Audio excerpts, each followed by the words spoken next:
ফলে জামাতের যারা প্রার্থী রয়েছেন তারা মাঠে যাওয়া তো দূরের কথা, মানে মাঠে গিয়ে প্রচার প্রপাগান্ডা তো দূরের কথা, ঘর থেকে ওই সময়টাতে বের হতে পারবেন না। এখন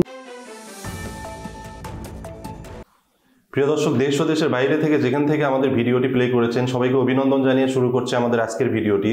প্রিয় দর্শক, আপনারা কিন্তু জানেন গোলাম মাওলা রনির একটি মন্তব্য কিন্তু রাজনৈতিক অঙ্গনে নতুন করে সমালোচনার জন্ম দিয়েছে, যেখানে তিনি বলেছেন বাংলাদেশের রাজনৈতিক অবস্থা বর্তমানে যে প্রেক্ষাপট, বর্তমানে যে সিচুয়েশন, এটা যদি দীর্ঘস্থায়ী হয় তাহলে কিন্তু নির্বাচনের সময় জামাত কিন্তু নির্বাচনের সময় মাঠে নামতে পারবে না বলে মতামত প্রকাশ করেন গোলাম মাওলা রনি। এইটা নিয়ে কিন্তু রাজনৈতিক অঙ্গনে পক্ষ বিপক্ষে কিন্তু অনেকেই কথা বলেছে। চলুন আমরা কথা না বাড়িয়ে সরাসরি সে ভিডিওতে চলে যাব। প্রিয় দর্শক, এখন পর্যন্ত আমাদের চ্যানেলটি যারা সাবস্ক্রাইব করেনি দয়া করে আমাদের চ্যানেলটি সাবস্ক্রাইব করে পাশে থাকতে পারেন। চলুন আমরা সরাসরি স্ক্রিনে চলে যাই। বাংলাদেশের রাজনীতিবিদদের সঙ্গে বিভিন্ন গোয়েন্দা এজেন্সি যারা খেলছেন, আর অরাজনৈতিক যে অন্তর্বর্তীকালীন সরকার, এই অন্তর্বর্তীকালীন সরকার এদের কথা মতো চলতে গিয়ে পুরো তাদের যে কমিটমেন্ট, তাদের যে গোল, সমস্ত কিছুতে প্যাচ লাগিয়ে দিয়েছে। আর প্যাচ লাগানোর কারণে কি হচ্ছে, তারা সত্য বলছেন না মিথ্যা বলছেন তারা জানেন, আর তাদের মালিক জানেন, কিন্তু জনগণ তাদেরকে বিশ্বাস করছেন না। তাদের কোনো কথায় আশার বাণী জনগণ খুঁজে পাচ্ছেন না। জনগণ তাদের প্রতি নির্ভর করবেন এই ধরনের কোনো লক্ষণ দেখা যাচ্ছে না। ফলে প্রতিদিনই রাজপথে একটার পর একটা অঘটন ঘটে যাচ্ছে, এবং ক্ষমতার যে কেন্দ্রগুলো আছে সেই কেন্দ্রগুলোতে একটার পর একটা অঘটন ঘটে যাচ্ছে, এবং ক্ষমতার বলয়গুলোতে ক্রমশ ফাটল তৈরি হচ্ছে। তো এই অবস্থায় যখন ডক্টর মোহাম্মদ ইউনূস এবং তার যারা লোকজন রয়েছেন দুটো অপশন দেন যে ডিসেম্বর 2025 এর মধ্যে একটা নির্বাচন হতে পারে যদি সীমিত আকারে সংস্কার হয়, আর যদি বৃহত্তর পরিসরে সংস্কার আপনারা আশা করেন তাহলে 2026 সনের যে মাঝামাঝি সময়, জুন জুলাই, এই সময়টাতে নির্বাচন হতে পারে। তো রাজনৈতিক দলগুলো এটা খুব ভালো করে বুঝে গেছে যে এই দুটো কথার একটি কথার মধ্যে কোনো আন্তরিকতা নেই, এগুলো পূর্ণ হবে না, ধারাবাহিকতায় যাবে না, এবং আলটিমেটলি তাদেরকে আন্দোলনে যেতে হবে, এবং সেই আন্দোলনকে সফল করার জন্য ইতিমধ্যেই তারা কিন্তু মাঠে নেমে গিয়েছেন। এটা হলো একটা ঘটনা। দ্বিতীয়ত, বহু পক্ষের বহু রকম আচরণ, বহু পক্ষের বহু রকম কার্যক্রম, এর ফলে পুরো রাজনৈতিক অঙ্গনে, অর্থনৈতিক অঙ্গনে, সামাজিক অঙ্গনে একটার সঙ্গে একটার প্যাচ লেগে গিয়েছে, যেটিকে আমরা গিট্টু বলি, সেই গিট্টু লেগে গিয়েছে। এখন সেই গিট্টুর কারণে এমন কতগুলো বিরোধ রাজনৈতিক অঙ্গনে দেখা দিয়েছে যেগুলো আসলে রক্তক্ষয়ী সংঘর্ষের দিকে নিয়ে যাচ্ছে পুরো দেশ জাতিকে। ধরুন 3 মাসের মধ্যে যদি নির্বাচন হতো, বিএনপি বা জামাত তাদের মধ্যে আজকের যে সম্পর্ক সেটি হতো না।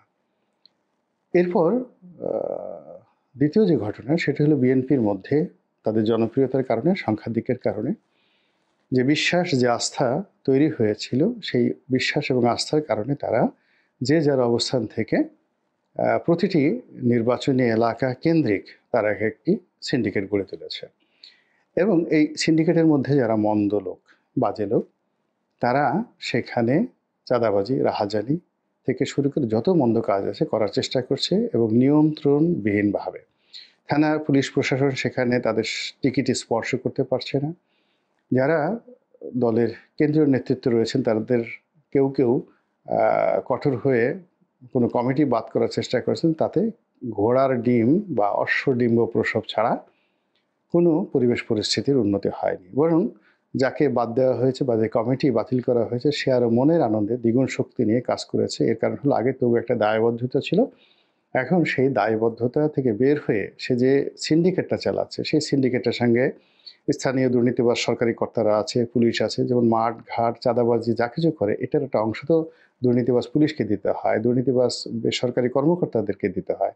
তো এইগুলোকে নিয়ে তারা যে একটা সিন্ডিকেট গড়ে তুলেছে, এবং সেই সিন্ডিকেটের উপার্জিত অর্থ আগের আওয়ামী লীগ রেজিমে যারা এই সকল কালেকশন করতো তাদের সঙ্গে সমঝোতা করে একটা অংশ তাদেরকে পাঠিয়ে দেওয়া হচ্ছে। দল গুল্লায় যাক, দেশ গুল্লায় যাক, ডক্টর মোহাম্মদ ইউনূস গুল্লায় যাক, এগুলো নিয়ে সেই সিন্ডিকেটের কোনো রকম মাথা ব্যথা নেই। এটি হলো এক।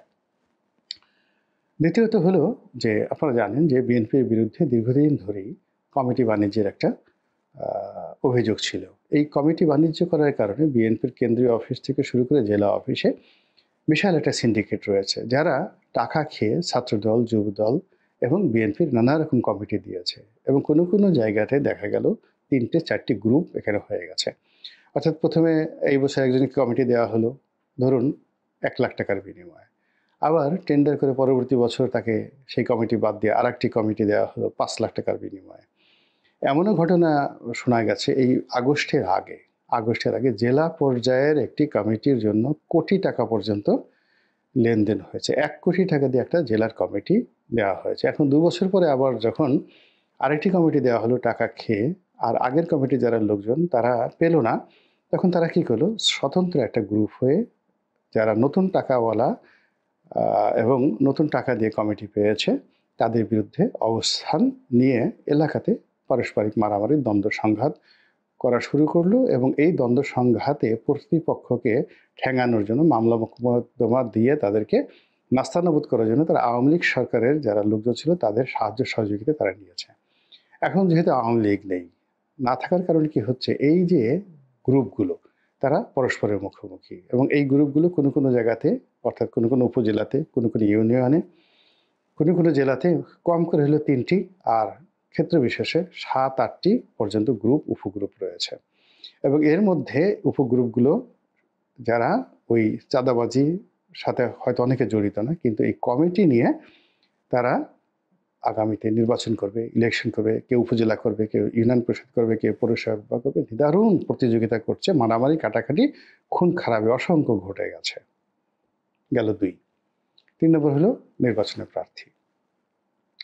বিএনপির প্রায় সব জায়গাতেই 4 জন 5 জন 10 জন করে অন অ্যাভারেজে আপনি 10 জন করে প্রার্থী যদি ধরেন, 300টি আসনে তাদের 3000 প্রার্থী আছে এবং এই 3000 প্রার্থী একটি কেন্দ্রীয় যাকে বলা হয় নিয়ন্ত্রণের অভাবে এই 3000 প্রার্থী সবাই নিজেদেরকে যোগ্য মনে করছেন এবং সবাই পাওয়ার ব্যাপারে শতভাগ আশাবাদী আর না পাওয়ার ব্যাপারে শতভাগ নৈরাশ্যবাদী।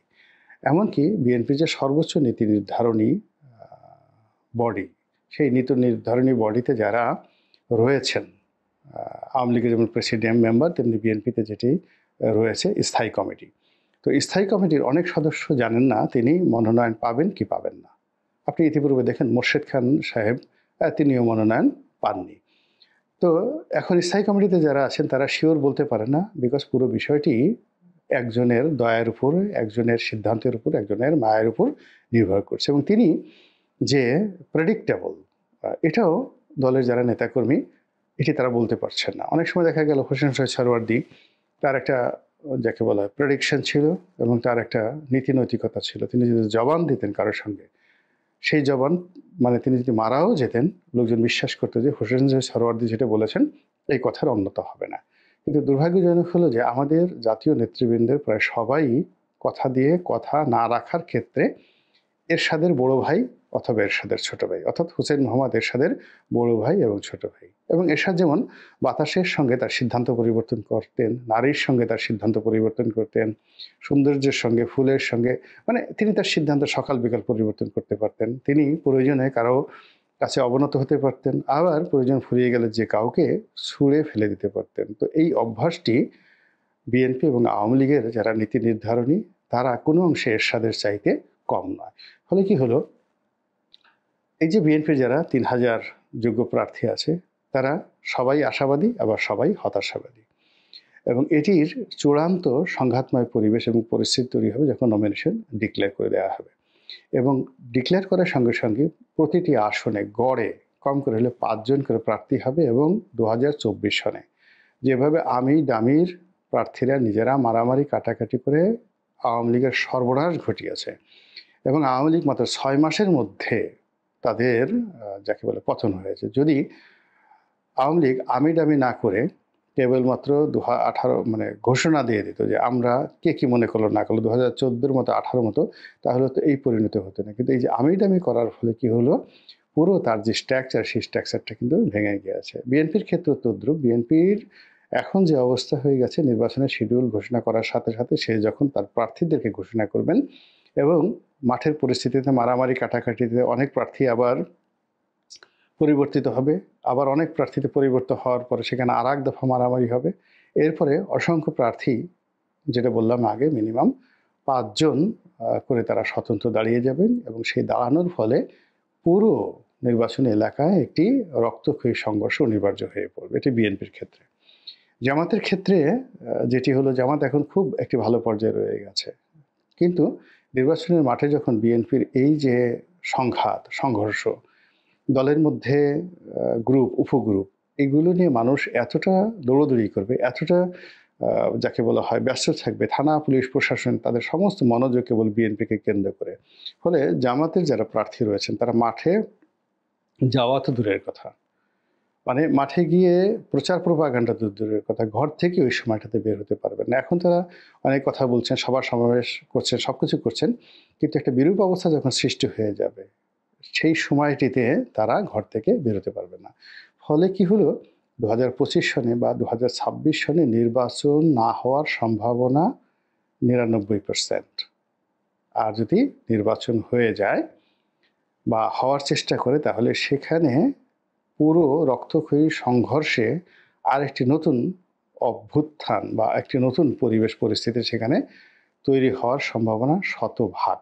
এতে কোনো সন্দেহ নেই। মানে না হওয়ার সম্ভাবনা 90 ভাগ, আর যদি 10 ভাগ সম্ভাবনা থেকে হওয়ার, কিন্তু হওয়ার পরে যেটি হবে, এই যে নির্বাচনের মাঠ, সেই মাঠে ভোট দেওয়ার জন্য কেউ আসবে না, ছিল পিটাতে হবে, এবং যারা হবে তাদেরকে আবার সেই বিনা ভোটের এমপি বলা হবে, এবং যারা এই সিলগুলো পিটাবেন, রেজাল্ট শিট তৈরি করবেন, তারা আর এক দফা এই 24-এর নির্বাচনে যে সকল কুশীলভরা এই রেজাল্ট তৈরি করেছেন তাদের মতো আর এক দফা বিপদে পড়বে। তো সব মিলিয়ে যে রাজনৈতিক অঙ্গনে প্যাচ তৈরি হয়েছে, সেই প্যাচের একটা মানে থেকে যদি বাঁচতে হয়, তাহলে এরকম একটা সিস্টেম স্ট্যাবল করতে হবে, যার ফলে আপনার মনে হবে থানার ক্ষমতা আছে, মিলিটারি ক্ষমতা আছে, পুলিশের ক্ষমতা আছে, ডিসি, এসপি সবার ক্ষমতা আছে, এবং কোনো জায়গা থেকেও মব করা তো দূরের কথা, মবের নাম শুনলেই সেখানে থানা, পুলিশ, প্রশাসন ঝাঁপিয়ে পড়ছে এবং সেখানে ন্যায় বিচার প্রতিষ্ঠিত করছে। এবং এটা না করা পর্যন্ত জনগণ ঝুঁকি নিয়ে কখনই কোনো প্রার্থীর পক্ষে ভোট দিতে যাবে না। মহান আল্লাহ সবচেয়ে ভালো জানেন, তার সিদ্ধান্তই চূড়ান্ত, এবং তিনি আমাদেরকে নিয়ে কি সিদ্ধান্ত নিয়েছেন সেটাই বাস্তবায়িত হবে। আল্লাহ আমাদের সবাইকে হেদায়েত দান করুন এবং হেফাজত করুন। আসসালামু আলাইকুম ওয়া রাহমাতুল্লাহি ওয়া বারাকাতুহু। প্রিয় দর্শক, দেখলেন ভিডিওটা। প্রিয় দর্শক, আপনারা জানেন বাংলাদেশে কিন্তু বর্তমান সময়ে বিভিন্ন নেতাকর্মীর বাড়িতে কিন্তু হামলা করা হচ্ছে। আপনারা জানেন গতকাল রাতে ধানমন্ডি 32 নম্বর বাড়িতে হামলা করার পরে, এটা ভাঙা শেষ করার পরেই কিন্তু বাংলাদেশের বিভিন্ন আওয়ামী লীগের নেতাকর্মীর বাড়িতে কিন্তু হামলা চালাচ্ছেন সাধারণ ছাত্ররা। তো চলুন, এটার ধারাবাহিকতায় ওবায়দুল কাদেরের বাড়িতেও কিন্তু হামলা হয়েছে। চলুন আমরা সরাসরি সে ভিডিওতে চলে যাব।